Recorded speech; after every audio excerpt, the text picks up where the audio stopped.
Sam Basla with us. Hello sir. Hi. Hello. So अभी तो आपने फिलहाल भोपाल ज़्यादा देखा नहीं है.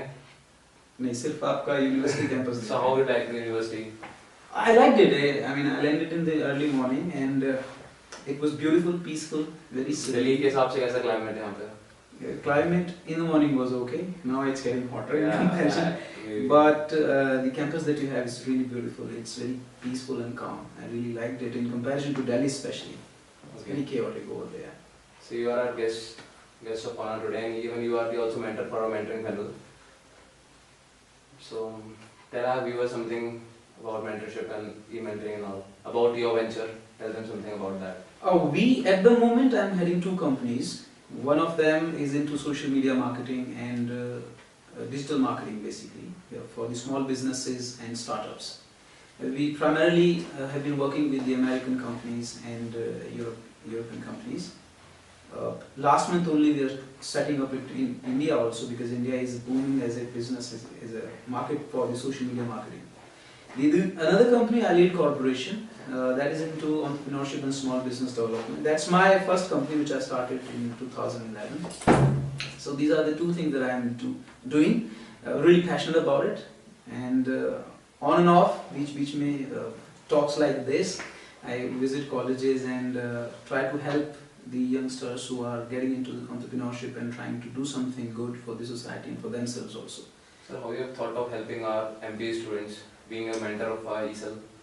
I think first of all, I'm really encouraged. I'm really happy and excited to see such a professional level of work at your organization that you are setting up. Honestly speaking, coming from metros like Delhi, you don't expect professional level of execution of events like this or interviews like this. I mean, this is really professional. So that is really encouraging. What I can see here is that, of course, getting people physically here from all across the country, or the mentors who've been there in the businesses actually doing it, is going to be a little tough for you. But this and that's exactly where this e-mentorship program is going to be coming very handy. I mean, I know a lot of people who wouldn't mind helping young entrepreneurs. It's just that they don't have time. They don't want money. It's just that the time constraints are a big problem. So if you can set up technology in between, wherein they can help the students as and when the requirement is through the Skype calls or video conferencing or other ways of working. Colleges are developing in that field. Absolutely, and this is going to be a big thing. This is going to be a big thing, and I'm very sure it's going to be helping a lot of students. So a lot of students in MP learn about pitching and money, about so many stuff that they want to start the startup. For that they only want pitching and they want to show up their idea. So what do you want to say about that? That's the problem not only with MP students. So I want you to tell them that what actual step they should actually take if they have to actually start something. Look, I mean, my beliefs are like a little contradictory to the normal entrepreneurship world and the startup world, which is. That's why I've asked you this question, because I was listening to you in the morning. Yeah. I think ideas suck because there are so many ideas. I mean, if I ask you or any other person, they will have thousands of ideas around. And running around VCs, pitching their ideas, trust me, is like running after a girl for a proposal of Valentine's Day when the girl has already seen thousands of proposals. So VCs are used to it.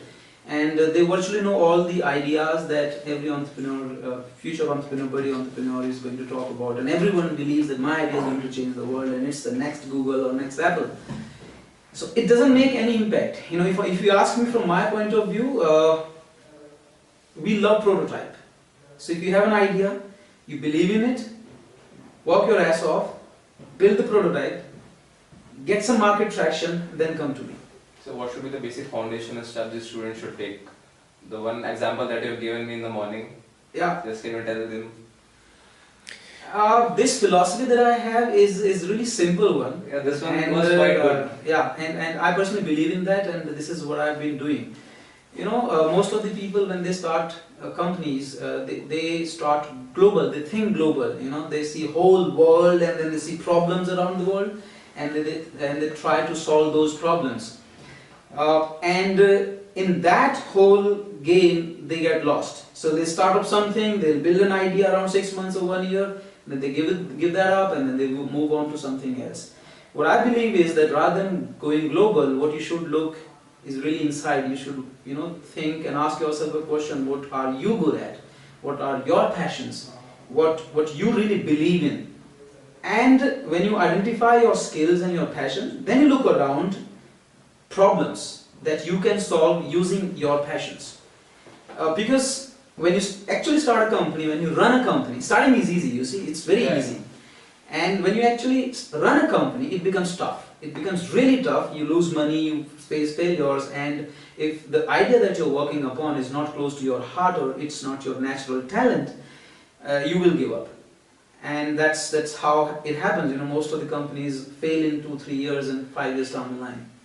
So my belief is that you need to ask yourself what you're good at, what you are passionate about, what your skills are that you naturally enjoy, and then look around, try to solve small problems, and once you are able to solve those problems, then you look around and ask yourself a question that maybe there are 10 more people who have same problems like you. And can your solution solve their problems also? That is where you need to develop a sales presentation or a sales pitch. And then you ask yourself questions like why they should buy my product and why they should pay it for. And once you have that sales pitch, just go to the town, hit it. Go and talk to 100 people. They say no, they say yes, whatever, but you have a real product, you have a real market, you have a real feedback.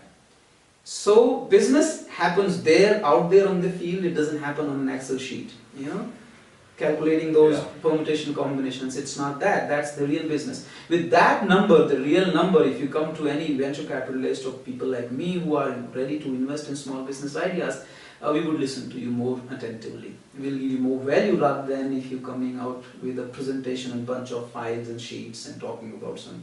So what kind of crowd are you expecting from MP? Being from Delhi, you have seen so many startups and so many ventures.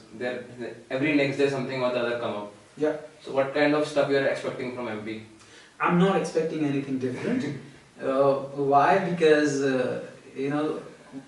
being social media with everybody and you have everything in your pocket, I expect all the youth, all the young people more or less being the same, because you are exposed to the same knowledge, same information, same technology that any 20-year-old sitting in Delhi has, or in Mumbai or in any other city of India. The startup culture is quite too high in the metro cities.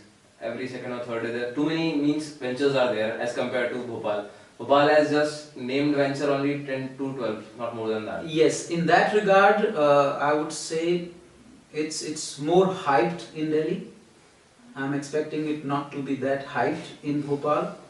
And that would also mean that here the students or the entrepreneurs should be more grounded, willing to accept the reality and work harder in comparison to Delhi people. And I'll say that because it's easier to get to a VC, it's easier to get to the marketing, it's easier to get to the exposure while you're in Delhi. And it's all the more difficult to be able to get the funding, the marketing, the branding while being in Bhopal. Then, if you want to be successful, you need to compensate for that lack of resources, for the hard work that you have. So it's like a different way that I'm looking at the perspective, but let's see. Is there any message that you want to give to our audience on entrepreneurship, on e-sales, and how you like everything? I simple message. I have my little talk that I've tried to prepare. There are good 7-8 points that I want to share. I will share that. But for the time being, I can only say a couple of things that you really need to begin with the why that you have in your mind. You see, it's not always about making money. It's not always about being the next poster boy or getting the press or getting a founder CEO name after your name. It really doesn't matter. The process of doing it should be enjoyed. And if you're having fun doing something, it's a success in itself. That's what I personally believe in. The journey is the reward.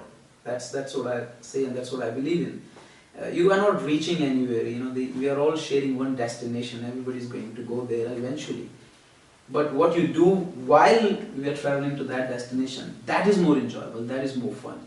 And if you're not having fun, starting a company, running a company, shutting down a company, selling products, building products, whatever, if you're not having fun, don't do it, man. That's bullshit. Okay, thank you.